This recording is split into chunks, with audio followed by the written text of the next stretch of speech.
ক্যালকাটা ইউনিভার্সিটিতে philosophy honours নিয়ে যারা পড়ছো সেমিস্টার 4-এ তোমাদের যে কোর পেপার রয়েছে CC10, আজকে আমরা CC10-এ কী কী ইম্পর্টেন্ট কোশ্চেন তোমরা পড়বে তা নিয়ে আলোচনা করব। প্রথমেই দেখো 1 নম্বরে রয়েছে প্রতিরূপী বস্তুবাদ। প্রতিরূপী বস্তুবাদের মূল প্রতিপাদ্যগুলি ব্যাখ্যা করো। এইটা শুধু জাস্ট এইটুকু তুলেও অনেক সময় 5-এ দেয়। সরল বস্তুবাদের সঙ্গে এই মতবাদের পার্থক্য কী? এই মতবাদকে কেন লৌহ যবনিকা তত্ত্ব বলা হয়? নাম্বার 2-তে আছে আরোহের সমস্যাটি ঠিক কী? হসপার্স এই সমস্যার কি কোনো সমাধান দিয়েছেন? তোমার উত্তরের সপক্ষে যুক্তি দাও। নাম্বার 3 হচ্ছে সত্যতা সম্বন্ধে অনুরূপতা তত্ত্ব ব্যাখ্যা ও মূল্যায়ন করো। নাম্বার 4 সত্যতা সম্বন্ধে সংশক্তিবাদ সবিচার ব্যাখ্যা করো। কোনো বিষয়ে ধারণা থাকার শর্তগুলি কি কি? হসপার্স অনুসরণে আলোচনা করো।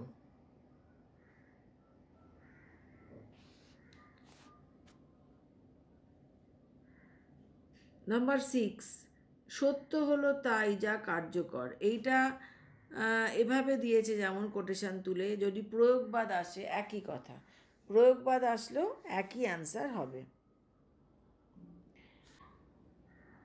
এখন যে 5 মার্কসের কোশ্চেনগুলো আছে, প্রথমেই দেখো রয়েছে বাচনিক জ্ঞানের আবশ্যিক এবং পর্যাপ্ত শর্তগুলি কি কি?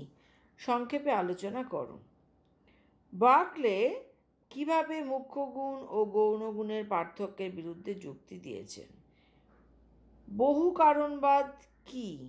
এটা কি সম্ভব? আলোচনা করো।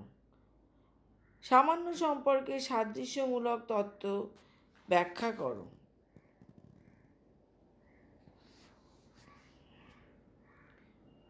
অবভাসবাদের মূল বক্তব্যগুলি সংক্ষেপে আলোচনা করো।